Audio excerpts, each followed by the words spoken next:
வணக்கம் டீச்சர்ஸ். இது ஸ்ரீ பாலஜெகமல கந்தசாமி. நல்ல ஒரு செய்தி. 20,000 வேகன்ஸ் இருக்குது. 2,000 ஆசிரியர்கள் நியமனம் இப்போ செய்ய போகிறாங்க. ஏற்கனவே டெட்டு பாஸ் பண்ணியிருக்கக்கூடிய டீச்சர்ஸ்க்கான இது ஒரு நல்ல செய்தி. அதுக்கான வேலைகள் தான் இப்போ நடந்துகிட்ருக்கு. இந்த தகவல் வந்து அதிகாரப்பூர்வமாக இது வெப்சைட்டில் வரலைனாலும், ஆனால் நமக்கு நம்பகத்தகுந்த இடத்துலேருந்து வந்த தகவல் இது. இது முதல்ல வரக்கூடிய எக்ஸாம் இது அப்படின்னு பார்த்தீங்கன்னா, பியூஓ எக்ஸாம், யூஜிடிஆர்பி, எஸ்ஜிடி, இந்த 3 எக்ஸாம் ஃபஸ்ட்டு வரப்போகுது. இதுக்கு நம்ம ரெடி ஆகிக்கணும். அதாவது இந்த மாத கடைசிக்குள்ளே அதிகாரப்பூர்வமாக வரும். அதாவது டெட் எக்ஸாம் பாஸ் பண்ணிவிட்டு ரொம்ப நாளாக காத்துட்டு இருக்கக்கூடிய ஆசிரியர்களுக்கு இது ரொம்பவே ஒரு இனிப்பான செய்தின்னு சொல்ல முடியும். 100% கண்டிப்பாக வரும். இப்போ நீங்கள் படிக்க ஆரம்பிச்சாங்க. சரி, இப்போது படிக்க ஆரம்பிச்சிடலாம். இதுக்கு ஒரு மைண்ட் செட்னு ஒன்று இருக்கு இல்லையா, அதை முதல்ல கொண்டு வரணும் சார். அது இருந்தால் தானே நம்ம அடுத்தடுத்து படிக்க முடியும். படிக்கணுங்கிற மைண்டே வர மாட்டேங்குது. ஏற்கனவே வெறுப்புணர்வோடு நம்ம வாழ்ந்துட்டு இருக்கோம். போஸ்டிங் போடல, நிறைய நாள் போஸ்டிங் போடல. இன்னும் பார்க்குறவங்களாம் பார்த்தீங்கன்னா டெட்டு பாஸ் பண்ண வேஸ்ட்டுங்கிற மாதிரி ரொம்ப நெகட்டிவான தகவல்களை நம்ம கேள்விப்பட்டு இருந்திருப்போம். பட் இப்போ இந்த டைமில் நீங்கள் படிக்க ஆரம்பிங்க. எல்லோரும் எப்போ வந்து படித்து போஸ்டிங் 100% எப்போ படிப்பாங்க அப்படின்னா, இப்போ ஃபஸ்ட்டு போஸ்டிங் போடுறாங்க பார்த்தீங்களா, சரி ஓகே போஸ்டிங் போடுறாங்க, கன்ஃபார்ம் ஆகிடுச்சு, இதுக்கு மேலே நம்ம படிக்க ஆரம்பிச்சிடலாம் அப்படின்னு சொல்லிட்டு தான் அடுத்த வருஷம் தான் எல்லாருமே 100% படிக்க ஆரம்பிப்பாங்க. பட் இப்போ இங்கே என்ன ஒரு பிரச்சனை தெரியுங்களா, இப்போ வேகன்சி 2,000 வேக்கன்ட், அதாவது என்ன சொல்கிறது 1,800 வேக்கன்ட் இந்த மாதிரி கொடுத்தாலும் கூட, நாம் இப்போ அதிகபட்சம் பேர் ட்ரை பண்ண மாட்டாங்க இல்லையா. இந்த டைமில் நீங்கள் படித்து நீங்கள் ரெடியாக இருந்தீங்க அப்படின்னா கண்டிப்பாக இந்த டைம் ஈஸியாக போஸ்டிங் வாங்கிடலாம். ஏன்னா கட் ஆஃப் கம்மியாக தான் இருக்கும்.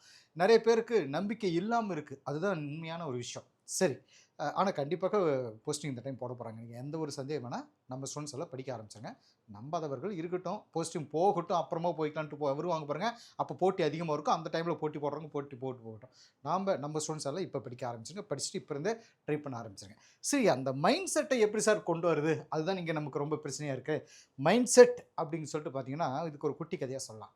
ஒருத்தருக்கு, இது ஏற்கனவே நான் சொன்ன கதை தான், இப்பயே சொல்லிடுறேன். பட் இந்த இடத்துக்கு இது பொருந்தும் அப்படிங்கிறனால நான் அதை சொல்கிறேன் மறுபடியும். ஒருத்தருக்கு வந்து என்ன பண்ணிப்பாருன்னா, உடம்பு சரியில்லாமல் ரொம்ப நாளாக படுத்திருப்பார். உடம்பு சரியில்லாமல் ரொம்ப நாளாக ஒருத்தர் படுத்துட்டு இருக்கார். வயசாக அதிகமும் கிடையாது, ரொம்ப கம்மியும் கிடையாது, கல்யாணமான ஒருவர் அப்படின்னு சொல்லிட்டு ஒரு மிடில் ஏஜில் இருக்கக்கூடியன்னு வச்சுக்கோங்களேன். அவர் வந்து என்ன பண்ணியிருக்காருன்னா, உடம்பு சரியில்லாமல் படுத்திருக்கார். படுத்திருக்கும் பொழுது பார்த்தீங்கன்னா, இவருக்கு வந்து எங்கெங்கேயோ ட்ரீட்மெண்ட் எடுக்கிறாரு, ஒன்றும் முடியல, வேலைக்காகல. இது வந்து உடம்பு அப்போது வந்து பழைய எப்படி தான் போயிட்டுருக்கு, நல்லா இல்லை. சரி, புதுசாக பக்கத்து கிராமத்துக்கு வந்து ஒரு வைத்தியர் வந்திருக்காரு. அவர்கிட்ட போய் மருந்து வாங்கிட்டு வரலாம்னு சொல்லிட்டு அவரை பார்க்க போகிறாரு. அங்கே இருக்கக்கூடிய அந்த வைத்தியர் வந்து ஒரு சூரணம்னா மாத்திரைகள் அதிகமாக இருக்கக்கூடிய ஒரு பாட்டில் கொடுக்குறாரு. அந்த மாத்திரைகள் என்ன சொல்கிறது, இந்த பாட்டில் வழியாக மாத்திரைகள் இருக்குது, சூரணங்கள் இருக்குது அப்படின்னு வச்சுக்கலாம். சரி, இன்னும் வீட்டுக்கு எடுத்து வர. பட் அதுக்கு வந்து என்ன சொல்கிறாரு, இந்த மாத்திரையை ஃபுல்லாக நீ சாப்பிட்டு முடிச்சுட்டு உனக்கு உடம்பு நல்லாயிடும். ஆனால் இந்த மாத்திரை சாப்பிட்றதுக்கு ஒரு கண்டிஷன் இருக்குது. என்ன அப்படின்னா, நீங்கள் வந்து உடல் வந்து எப்போ வேர்க்க ஆரம்பிக்குதோ அந்த வியர்வை வரும் நேரத்தில் தான் இந்த மாத்திரை சாப்பிடணும் அப்படின்னு சொல்லிட்டு சொல்லி ஒரு கண்டிஷனோடு அனுப்பி வச்சிருப்பாரு. அவரும் பாட்டில் வாங்கி வந்துட்டு வீட்டில் உட்காந்து படுத்திருப்பாரு. படுத்துட்டு எப்போ வேர்க்குதோ அப்போ வந்து நம்ம மாத்திரை சாப்பிடணும்னு சொல்லி வெயிட் பண்ணுறாரு. ஒரு நாள் 2 நாள் பார்க்குறாரு, வேர்க்கவே இல்லை. சரி, பனிக்காலமாக இருக்குது, அதான் வேர்க்கல் போல இருக்குன்னு பெட்ஷீட் எல்லாம் போற்றி படுத்து பார்க்குறாரு, ஒன்றும் வேர்க்கவே இல்லை. சரி, என்ன பண்ணுறது அப்படின்னு சொல்லிட்டு, என்ன வேர்க்கவே மாட்டேங்குது அப்படின்னு சொல்லிட்டு அவங்க ஒய்ஃபு கிட்ட ஐடியா கேட்குறப்ப அவங்க ஒய்ஃப் வந்து ஒரு ஐடியா சொல்லுவாங்க. எனக்கு கொஞ்சம், அதாவது உடல் உஷ்ணமானால் வேர்க்க ஆரம்பிக்கும். அப்போ உடல் உஷ்ணமாகணும் அப்படின்னா எனக்கு கொஞ்சம் கூட மாட சப்போர்ட் பண்ணுங்கள்.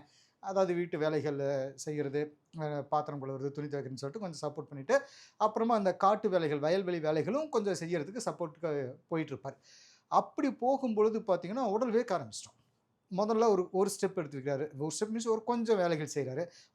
அதுக்கப்புறம் அவருக்கு உடம்பு சரியில்லை, எப்படி சார் வேலை செய்வார்? மைண்ட் செட்டு அங்கே தான் இருக்குது. கொஞ்சம் கொஞ்சமாக வேலை செய்யுங்க அப்படின்னு கொஞ்சம் கொஞ்சமாக அவங்க வேலை செய்ய ஆரம்பிக்கிறாரு. காட்டு வேலைகள் செய்ய ஆரம்பிக்கிறாரு.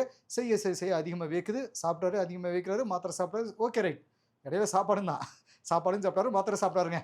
சரியா, இது போயிட்டுருக்கு. பாதி பாட்டில் ஆனதுமே பார்த்தீங்கன்னா அவருடைய உடல்நிலை வந்து நல்லாயிடும். இதில் என்ன அப்படின்னு சொல்லிட்டு வைத்தியர்கிட்ட போயிட்டு அவர் கேட்பார், என்ன வைத்தியரே, எனக்கு பாதி பாட்டில் சாப்பிட்றதுக்கு முன்னாடியே எனக்கு வந்து என்ன சொல் முழுசாக சாப்பிட்றதுக்கு முன்னாடியே பாதி பாட்டிலே உடல் நல்லாயிடுச்சு, இது என்ன இது ஒரு மந்திரம் அப்படின்னு சொல்லி கேட்பார். இதெல்லாம் ஒன்றும் கிடையாது, சாதாரண ஒரு விட்டமின் டேப்லெட் தான், விட்டமின் டேப்லெட் தான்.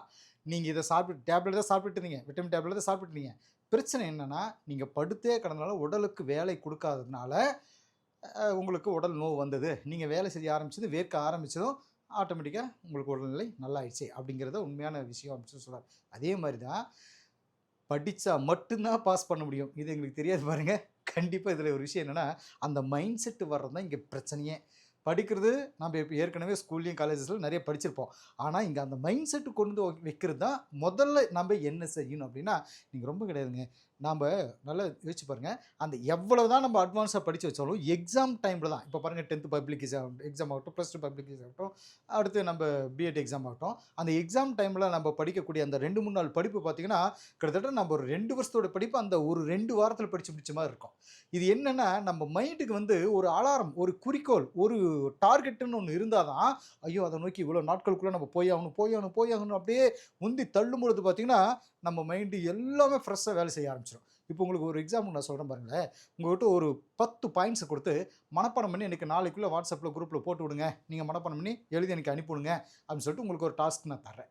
இதில் என்ன பண்ணுவீங்க அப்படின்னா, நாளைக்கு தானே சார் சொல்லியிருக்காரு, நாளைக்கு படிச்சுக்கலாம் அப்படின்னு இப்போ பூரா படிக்க மாட்டீங்க. நாளைக்கு கரெக்டாக 10 மணிக்குள்ளே எனக்கு அனுப்புன்னு சொல்லி நான் சொல்லிட்டேன்னா 9 மணிக்கு படிக்க ஆரம்பிப்பீங்க, இல்லை 9:30க்கு படிக்க ஆரம்பித்து 10 மணிக்குள்ளே அதை படித்து எழுதி அனுப்பி விட்ருவீங்க. விஷயம் என்னென்னா, நம்ம மைண்டு அப்படி டிசைன் பண்ணி வச்சுருக்காங்க. என்னென்னா, இது டாஸ்க்குன்னு ஒரு விஷயம் எப்போ நமக்கு தெரியுதோ அப்போ நம்ம அந்த வேலையை செஞ்சால் போதும் அப்படிங்கிறது நம்ம இருக்கு. இப்போ பாருங்கள், இப்போ இடையில 2025 போன வருஷம் டெட் எக்ஸாம் வச்சு முடித்தாங்க.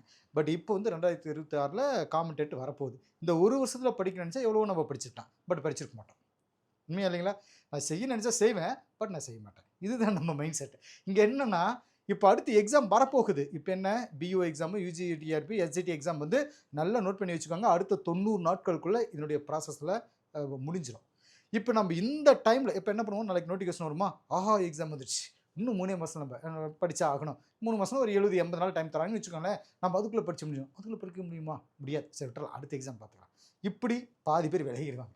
சரி எதுக்கு கொஞ்சம் சும்மா அப்படியே படித்து வைப்போமே அப்படின்னு ஒரு கொஞ்சம் பேர் படிக்க ஆரம்பிப்பாங்க. அதுலேயும் பாதி பேர் வேலை, அதாவது ஒரு கால்வாசி பேர் ஒதுங்கிடுவாங்க. ட்ரை பண்ணி பார்க்கலான்னு முயற்சியோடு படிக்கிறவங்க மீதி கால்வாசி பேர் தான், தெரியுங்களா? முக்கால்வாசி பேர் அப்படியே வெளியே போய்டுவாங்க. அந்த கால்வாசி பேர் தான் எந்த எக்ஸாமாக இருந்தாலும், எந்த இதுவாக இருந்தாலும் அந்த கால்வாசி பேர் தான் பாஸ் பண்ணுவாங்க. அவங்களாம் எந்த மாதிரி மனநிலை இருப்பாங்க தெரியுங்களா? நாம் இன்றைக்கி படிக்கணும்னு முடிவு பண்ணிட்டோம் அப்படின்னா, எக்ஸாம் வந்து ஒரு 3 மாதம் கழிச்சு வருது அப்படின்னா அவங்க இப்போவே ஆரம்பிச்சிருவாங்க. எப்படி தெரியுங்களா? ஃபஸ்ட்டு ஒரு ஸ்டெப் எடுத்து வைப்போம். அதாவது நீங்கள் கூட பாருங்கள், புக்கு டேபிள் மேலே வச்சு விட்ருங்க. டேபிள் மேலே வச்சுட்டு நீங்கள் என்ன பண்ணி, இப்படி ஒரு புக் இருக்குன்னு வச்சுக்கோங்களேன், இதை எடுத்து இது பூரா படித்தாகணும், ஒரு 6 மாதம் நம்ம படித்து முடிச்சிடலாம் அப்படின்னு சொல்லிட்டு உங்களுக்கு ஒரு தாட் வருதுன்னு வச்சுக்கோங்களேன். ஃபஸ்ட்டு படிக்கின்ற மைண்ட் செட்டை கொண்டு வருது எப்படின்னா, புக்கை பார்க்குறோம். ஒரு 2 நாளைக்கு அந்த புக்கு உங்கள் கண்ணில் படுற மாதிரியே வச்சுட்டே இருங்க. இது என்ன 2 நாள் நம்ம கண் முன்னாடியே தெரியுது சார், 2 நாள் வேஸ்ட் பண்ணுமா? நீங்கள் விட்டிங்கன்னா அந்த 2 நாள் மட்டும் இல்லைங்க, இன்னும் 2 மாதம் வேஸ்ட் பண்ணிட்டு தான் உட்காந்துருப்பீங்க. அந்த படிக்கிற மைண்ட் செட் எப்படி கொண்டு வரணும் சொல்ல பாருங்களேன். புக்கு டேபிள் மேலே வச்சுருங்க. நம்ம படிக்க வேண்டிய எல்லா புக்கையும் கொண்டு வந்து நீங்கள் அதாவது உங்கள் கண் அடிக்கடி படக்கூடிய இடம், அதாவது உங்கள் டேபிள் மேலேயோ இல்லை வீட்டில் முன்னாடியே வந்து அத்தனை புக்கை அப்படி வச்சு விட்ருங்க.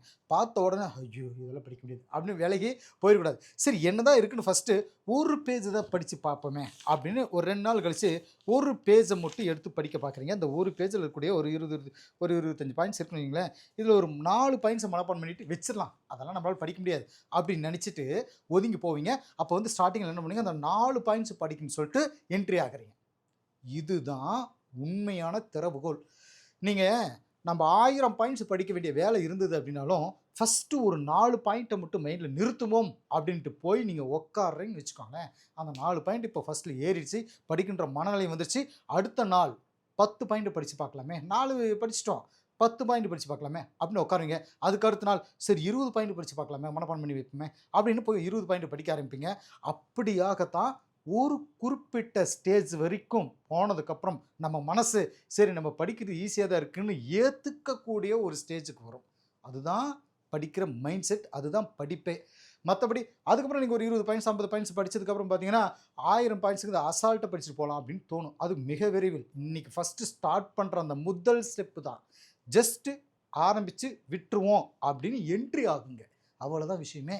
அந்த என்ட்ரி தான் நம்ம மனசு எப்படின்னா, ஃபஸ்ட்டு உள்ளுக்குள்ள என்ட்ரி ஆகிட்டுன்னு வச்சுக்கோங்களேன், என்ன தான் இருக்குன்னு பார்ப்போமே. இது வந்து இயல்பான ஒரு விஷயம். ஒரு 5 பாயிண்ட் படித்தோம், 10 பாயிண்ட் படித்தோம், 20 பாயிண்ட் படித்தோம், அடுத்து உள்ள என்ன தான் இருக்குது, ஒரு 50 பாயிண்ட் படித்து தான் பார்ப்போமே, 2ல் ஒரு கை பார்த்துடலாம். அப்போது இங்கே என்ட்ரி ஆகக்கூடிய அந்த விஷயத்தில் தான் நம்ம கோட்டை விட்டுறோம். அந்த இடத்துல தான் நம்ம பயந்துட்டு ஒதுங்கிடுவோம். இல்லை அதில் தான் வந்து என்ன சொல்கிறது, சோம்பேறித்தனமாக நம்ம அமைதியாக ஒதுங்கியிருப்போம். இதுதான் நம்மளுடைய முதல் தோல்வியே. ஆனால் முதல் வெற்றியும் இதுதான். ஃபஸ்ட்டு என்ட்ரி ஆகிறது இதுதான், சரிங்களா? என்ட்ரி ஆகாமல் விட்டுறாதீங்க. ஜஸ்ட் ஒரு கொஞ்ச நேரம் படித்து பார்ப்போம் அப்படின்னு புக் இப்படி எடுத்து ஜஸ்ட் ஒரு ரீட் அவுட் மட்டும் பண்ணுங்கள். டைம் செட் பண்ணிக்கோங்க. கரெக்டாக ஒரு 5 நிமிஷம் மட்டும் தான் படிப்பேன், அதுக்கு மேலே படிக்க முடியாது, வேலைக்கே ஆகாது அப்படின்னு மைண்டில் வச்சுருந்தாலும் நீங்கள் என்ன பண்ணீங்க, ஃபஸ்ட்டு எடுத்து வச்சுக்க போறீங்க 5 நிமிஷம் பார்த்துக்கோ. 5 நிமிஷம் வரைக்கும் நான் வேறு எதை பற்றி யோசிக்கவே மாட்டேன். அப்படியே அழகாக இப்படி எடுத்து வச்சுக்கணும். கடற்கடன்னு மூத்த தமிழ் மற்றும் சரி புரியுதா இல்லையா, ரைட் விட்டுங்க. ஒரு 5 நிமிஷம் ஆச்சா, அதுக்காக டைமே உட்காந்து 5 நிமிஷம் பார்த்துருக்குது, எப்போ 5 நிமிஷம் அப்படின்னு பார்த்துட்டே இருக்கக்கூடாது. இதை ஃபஸ்ட்டு படிச்சுட்டே இருக்கிறோம். 5 நிமிஷம் ஓகே ரைட், அலாரம் 5 நிமிஷம் முடிச்சுது, நான் எனக்கு இதெல்லாம் உடன்பாடு இல்லைங்க, படிக்கலாம் முடியாது, 5 நிமிஷம் ஆச்சா ரைட் எடுத்து வச்சுட்டு போதும். அவ்வளோ. மறுநாள் 10 நிமிஷம் டைம் செட் பண்ணுங்கள். இப்படி ஒவ்வொரு நாளும் செட் பண்ணிங்கன்னா ஒரு காலகட்டத்துக்கு அப்புறம் பார்த்தீங்கன்னா சரி எல்லாத்தான் இருக்கும் போல், ஈஸியாக தான் இருக்கும் போல் அப்படின்னு எடுத்து வைக்கிறீங்களா மட்டும் பாருங்கள். சரிங்களா?